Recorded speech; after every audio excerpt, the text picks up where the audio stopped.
All right, good day, gents and ladies, and welcome to another episode of RoadFS Detail Memoirs. Of course, it is Christmas, and we're having lots of fun. My name's Jody. I'm Puzey, and this is our last live recording, live I don't know. Are we doing podcast. next one? Well, maybe next week. Maybe next week. This is our last of the Before Christmas podcast. Before we get started, I want to remind everyone, please go to our YouTube channel, like and subscribe. That helps us to be able to provide more people with this stuff, like our guest today, Mike Hoekstra. So, Mike, how are you doing today? Not too bad. Just enjoying another 20-degree day in North Dakota. Yeah, well, you can have that. Yeah, Idaho, we don't know what we're doing. It was freezing a couple days ago, and it was 45 the next day. So we're not sure whether we're going to go to winter or spring yet. So. It's crazy. I mean, last night we took our kids up to Bogus Basin to go skiing, and we haven't taken them for like 11, 12 years. It's been a long time since we adopted our kids, right? And the first time we went there 12 years ago with our kids from Haiti, they were like, I mean, just like shivering, you know, they went from 85 degrees in Haiti to freezing Idaho cold on February 1st. And, you know, last night we got out and she goes, oh, it's cold. But we had a great time. So awesome. Yeah, it's that time of year. So we're super excited to have you. You and I have been chatting on Facebook for a little bit. I've been following your growth as a business owner. And so I'm like, man, here's a guy. And then here's the fun thing. I was looking at your auto massage logo on your website and stuff. You're like planes, trains, automobiles, boats, mermaids. You know, you seem to be really trying to do everything. And I think, you know, I want to talk about, you know, how you got started, how you're defining your niche, because I think as you've launched, you told me that you're narrowing down your niche to better serve your market. So let's start from there.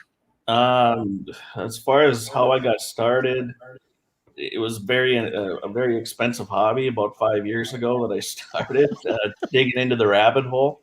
Because I don't ever trade off vehicles. So my car then was on its 10th year, and it's like, well, let's, you know, spruce it up a little bit. And then fast forward to last year, 2020, I worked as a production painter, and I was a supervisor and a production lead for a manufacturing company here. And oil tanked out. They did a lot of oil field business. And after 4 rounds of layoffs and getting down to my 18 people that, you know, we had to keep, I was told they're going to get furloughed. And 2 weeks into their furlough, I get text messages saying, hey, we just got laid off. And, you know, I was the only person left on my team at the time. And, you know, I looked at my wife and I said, you know, should I start my own business, because I could be next in the chopping block the way things were going. So July 1st last year, I started auto massage, and just kind of I worked part-time up until March of this year, continuing to do the production paint thing and help on that side. And then, you know, so I at least had a solid income that I could count on every week. And then this last March, when the phone started to ring off the hook, I had to, you know, decide who my master was going to be, and dove headfirst into detailing and, you know, this business. And I've been going solid ever since. That's great. That's a lot of that. I mean, we have a similar story. Ours was, you know, 12 and a half years ago, but the company we worked at before, they were going through some furloughs and some layoffs, and we decided this is ridiculous. We can do this better than they are. And so, you know, now 12 and a half years later, we're still going. So absolutely good for you guys. Yeah, you know, it's quite a journey building a business, and especially taking that leap, because I remember when I went in and we were going through all the chaos of, you know, the other software company, and I went in and I was just talking to my wife about it, and she goes, just do it. I go, what do you mean? She goes, just do it. You've been talking about creating your own business for a long time. Just do it. I'm here. We'll do it together. And, to hear you, be able to have that discussion with your wife and go, all right, what do you think? And because then it becomes a team effort, right? And I think that's real critical. Go ahead. Yeah, my bride has been she's my biggest cheerleader, my biggest advocate. She and I are both very much all or nothing people. If we decide to do something, we're all in and we go for it. And I'm incredibly blessed to have her support through all of this. She contributes ideas. She had a really good idea this last May. I did a May is for Moms promotion. Our neighbor at the time that lived behind us is just a brilliant florist. So, she came up with an idea, let's do 10% off for Mom's car. And then, we'll have Briar bring over a bouquet of flowers, and, they get a bouquet of flowers for Mom at the same time. And it worked really well as a cross promotion for my neighbor, the florist, and then myself. And it was a huge success. And that was my wife's idea.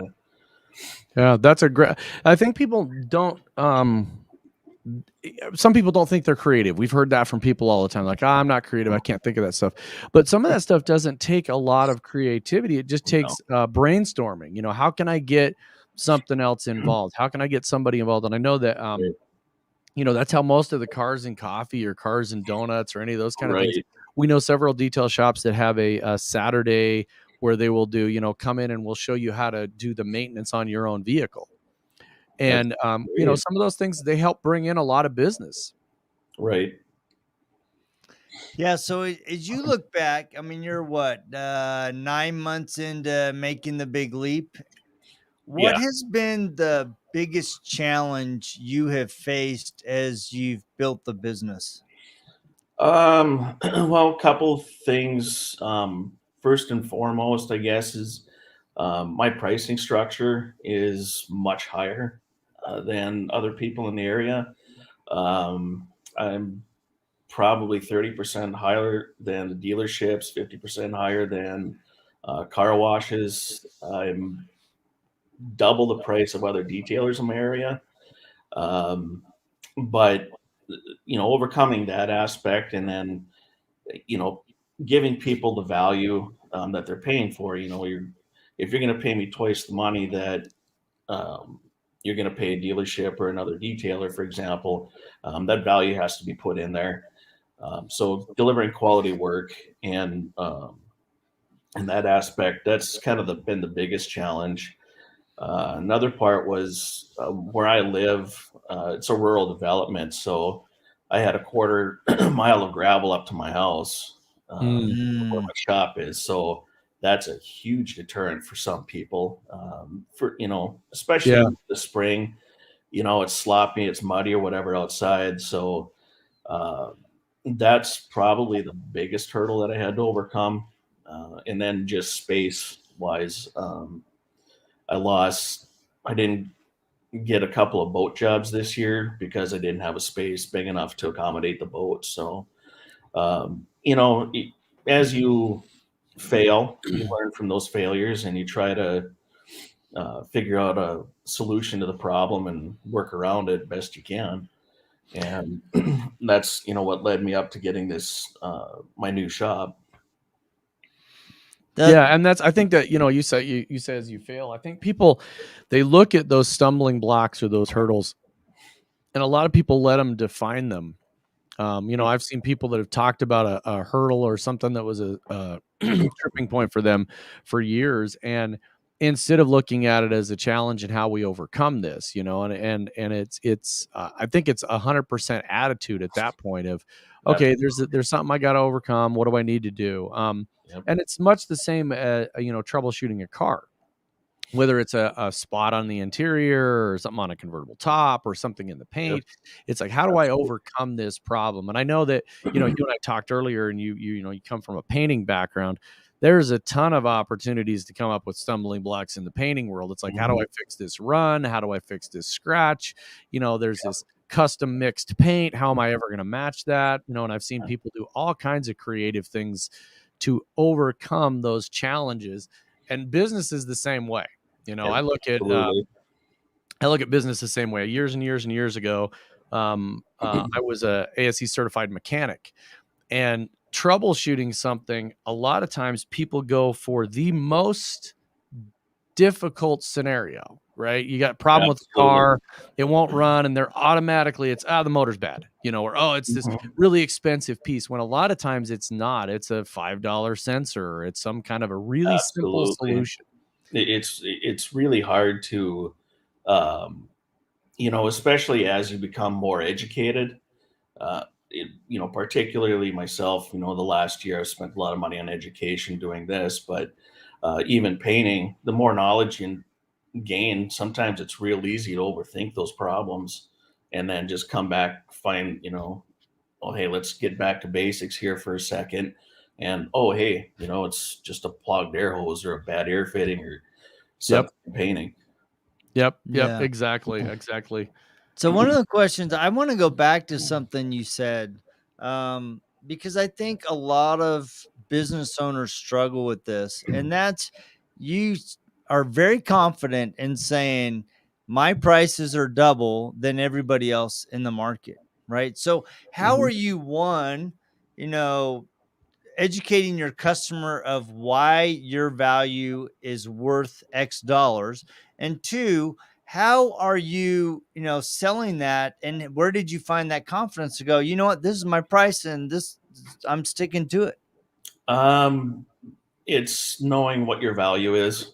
I think the other people in town could raise their prices, to be frank. Dealerships and car washes, they're always going to be lower price because it's just the nature of the business. They hire, the $12 an hour kid off the street. Right. And, and that's just part of it. When I started, I came up with auto massage and, pamper your ride because I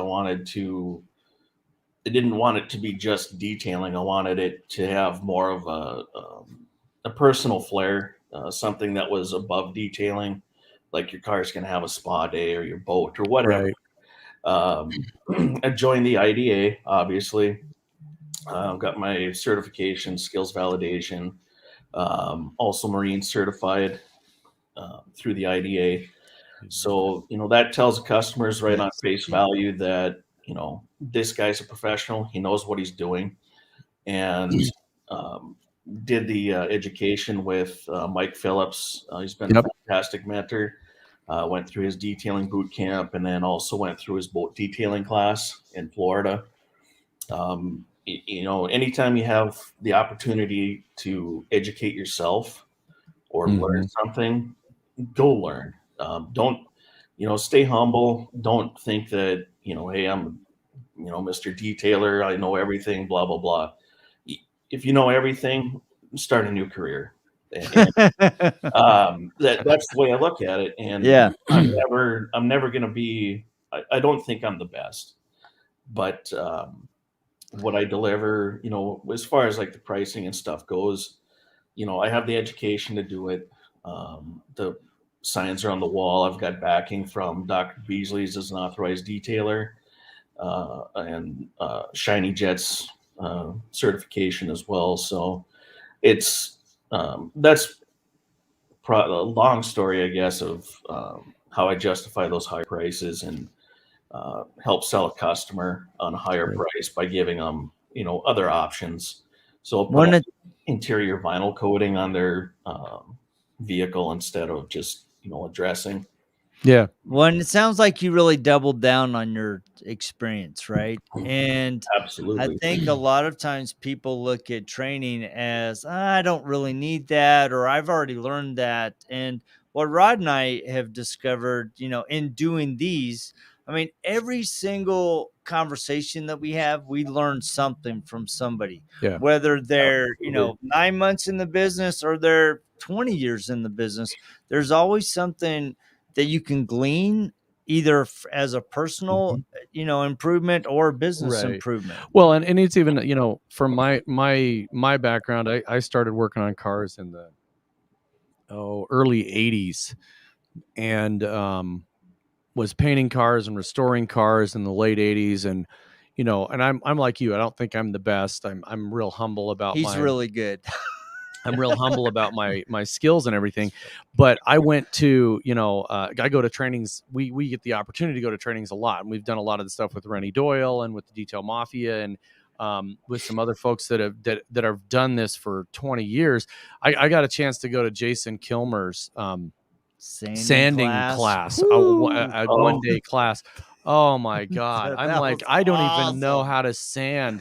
And it was just, it's unbelievable when you immerse yourself in that, just the value of what you learn. And, and that's, there's people out there that, I think that's the key, is stay humble, stay hungry, and always try to improve your craft, because it's an art. I mean, a lot of people look at it as it's a career, but it's actually an art. I mean, taking an automobile, a boat, an airplane, and massaging it. See what I did there? Massaging it to make that finish look better than when you got it. I mean, in a nutshell, that's what we're doing. We're taking a piece of equipment, a boat, a plane, an automobile, a lawnmower, an ATV, and you're making it look better than when you got it. And that's always my goal. I've done, like Jody said, I do a lot of automotive stuff. I purchased car number 51 this summer. He thinks he's Jay Leno or something. Yeah, no, I don't own all of them. I buy and sell all the time. But when it leaves, it will look better than when it came in. I sold car number 50 to get number 51, and it looked way better than when I got it. So that's always my goal, is to, leave it better than I found it. I kind of view them as we're just the caretaker of it until we pass it on to somebody else.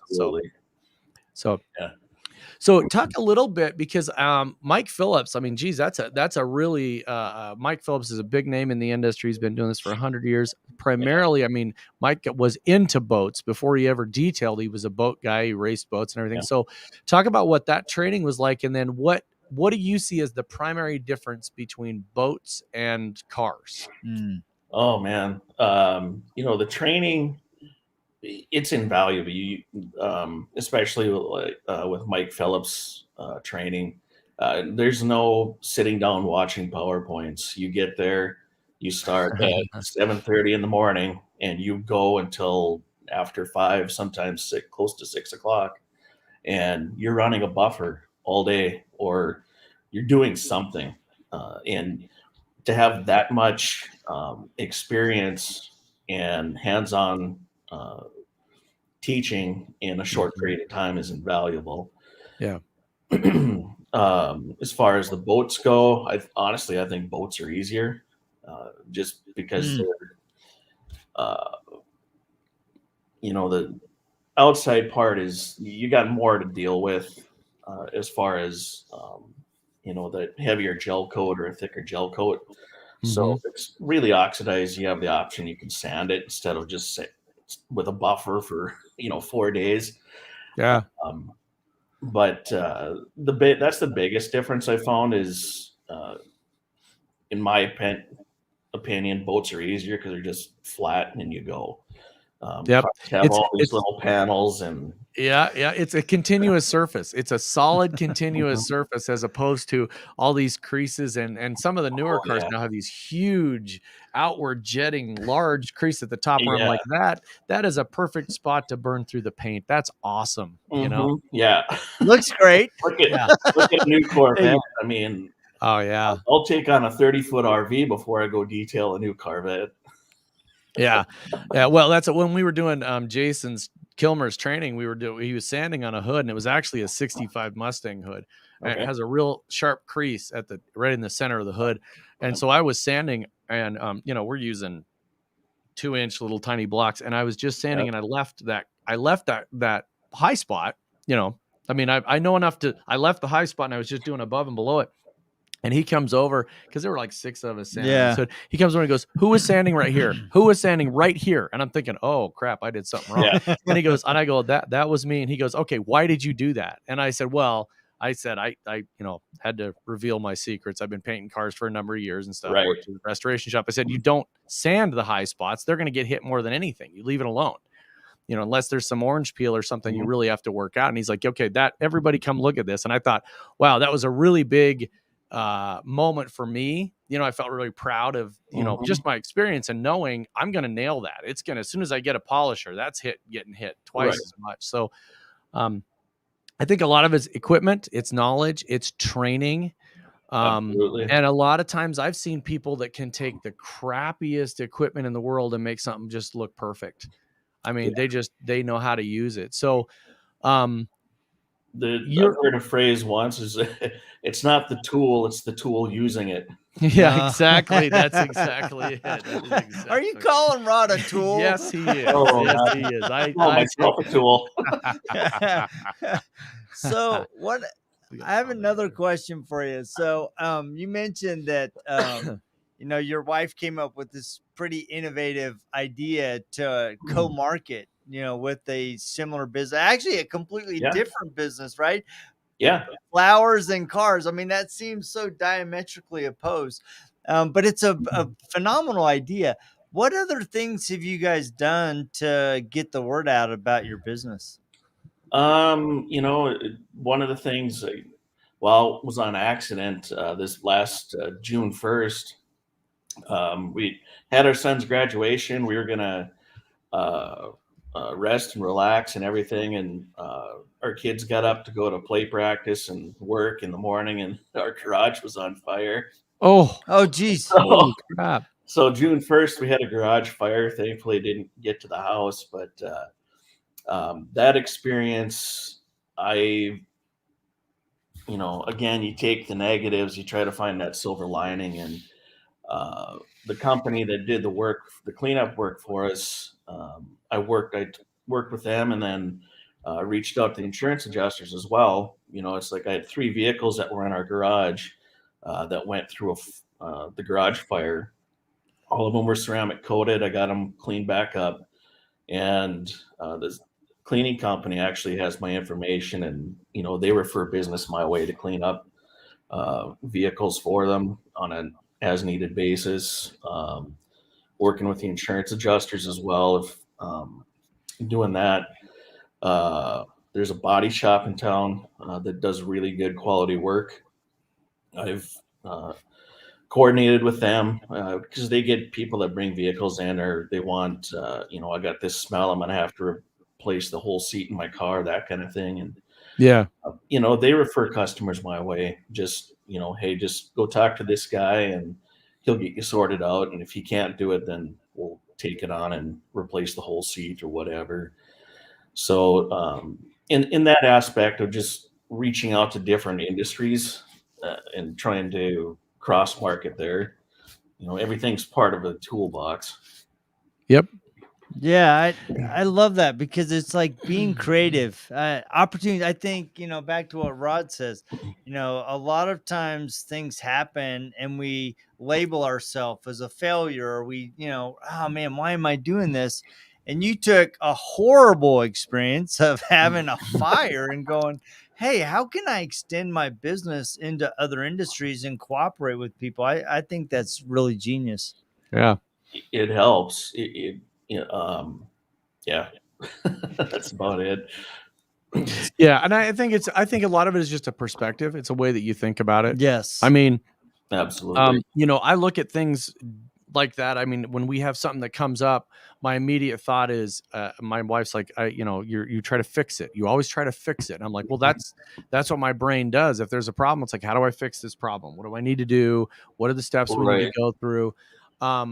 When a lot of times I think people will have something negative that happens and they kind of sit in it and they just kind of swim around in that negativity and and I think it's sometimes that happens as a human. You're going to do that, but it's like, okay, now what do I do to get out of this? Because I don't like being here. I don't want to stay here. I want to get out of this. And how do I learn from that so that it doesn't happen again? I think when I was in auto mechanics, years and years ago, old enough that it was actually in my high school. There was an auto mechanics course in high school. Awesome. The auto mechanics instructor, his name was Ray Adkins. I will remember him forever. Missing fingers, grumpy old guy, would grab you by the shirt if you're doing something wrong. He told everybody, he said, everybody gets one fire. You get one, and you better learn from it. Yep. And so anybody that had an under the hood fire or anything like that in mechanics, you know, he kind of was like, that's your get out of jail free card. You get one, here's the fire extinguisher. If it happens again, you got a problem. Right. And I've had one, and that is the last time that'll happen. So, you know. So looking back, you know, if you were to do it over again, what would you have done differently, or what have you learned in the process that you think would be helpful for other business owners? Well, probably, you know, do a lot of research. I didn't do enough research, I think, when I started, and just the demographics in the area, and you know, see where you're going to fit in. Because I jumped in as a car detailer, and you know, obviously they were already around here, but researching more on what's needed, that I've learned over the last year than I didn't know when I started. Yeah. That's interesting. I don't think that we've had anybody in the last 2 years, you know, comment about researching the market. You know, I think most people have a passion, a desire. They're going through a job layoff or whatever, and they're like, "Oh, this is my hobby. I can do that." You know, but I don't think I've ever heard anybody say, you know, actually do some research about the opportunities and the niche that you potentially could fit in. Because I know, like, when I went out and I was scrolling through all your stuff, and, you know, you promote, you know, airplanes, RVs, boats, Right. cars, motorcycles. And you reached out to me and said, yeah, I'm not doing planes anymore, or not trying to do it, because trying to get into that is a real challenge. And understanding that going in can really help you hone your marketing message. Right. And for me, it's with the aircraft, I did the training with Brett Berry and Shiny Jets out in California back in March.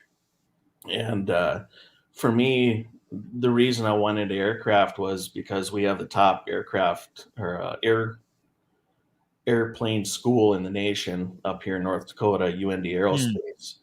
Okay. And there's a huge market opportunity there for me, but it's an even bigger door to knock down. And just getting a foot in the door is, I had one meeting with the ops manager out there, and gotten an email back and forth from one of the maintenance techs. But obviously, you know, they have people that come in, and they have for years. So having somebody that's 3 miles away, that's brand new, come work on a 6-figure airplane, for example, you know, that's a scary proposition. Yeah. We had an opportunity like that once, and a number of people from the industry, we got a door knocked on, and we actually went to the Porsche experience in California. And you know, it was worth the trip down there, but that was the same similar situation. Getting that door knocked down for Porsche North America was quite extreme. It was a fun trip. I'd go do it again. But he left me behind, of course. So that's the way it rolls. So usually we're together, but sometimes he's like, "Go away."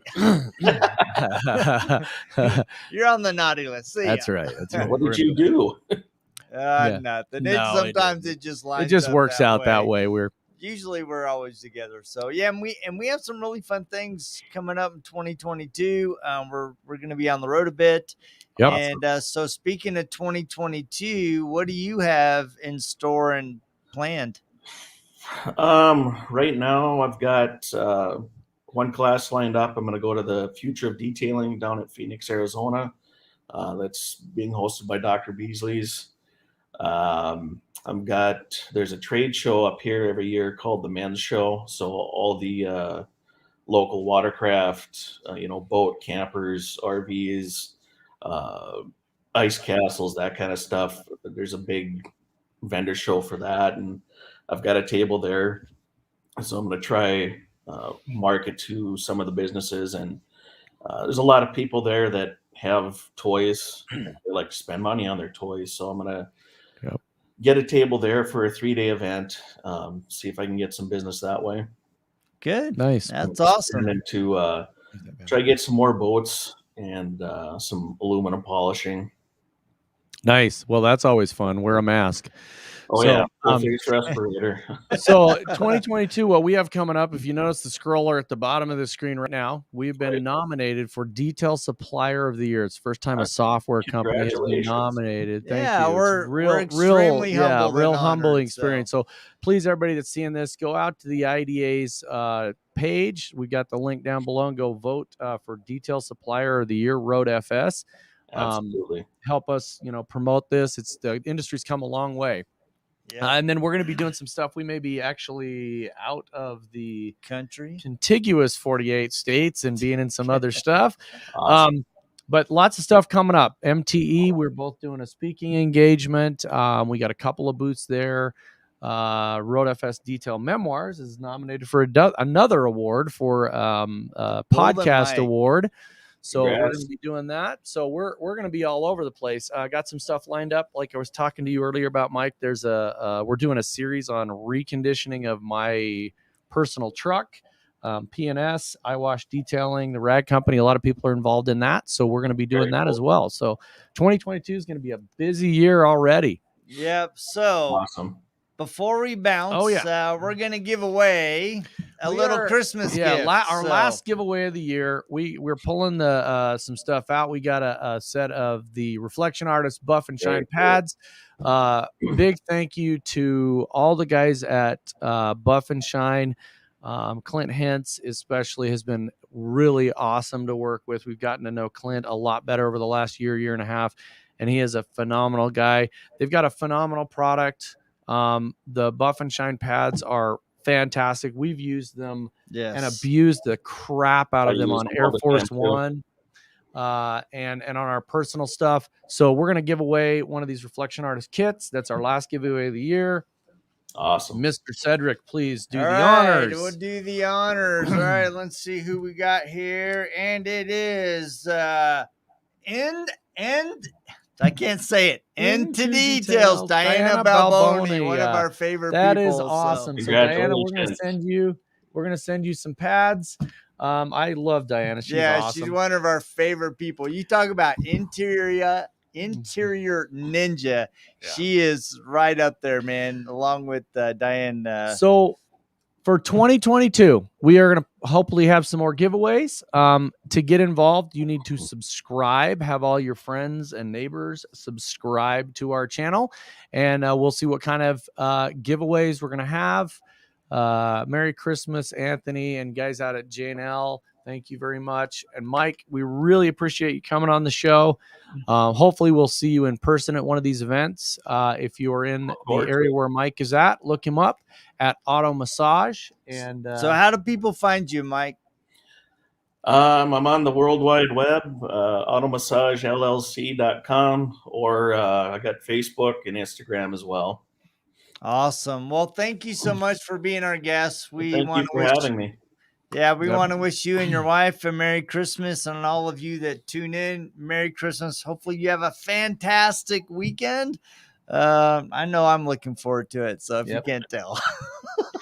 Thank you, guys. Merry Christmas to you as well. Yep, thank you. And we will check you guys same time, same bad channel, just next week. See ya. Thanks a lot. See ya.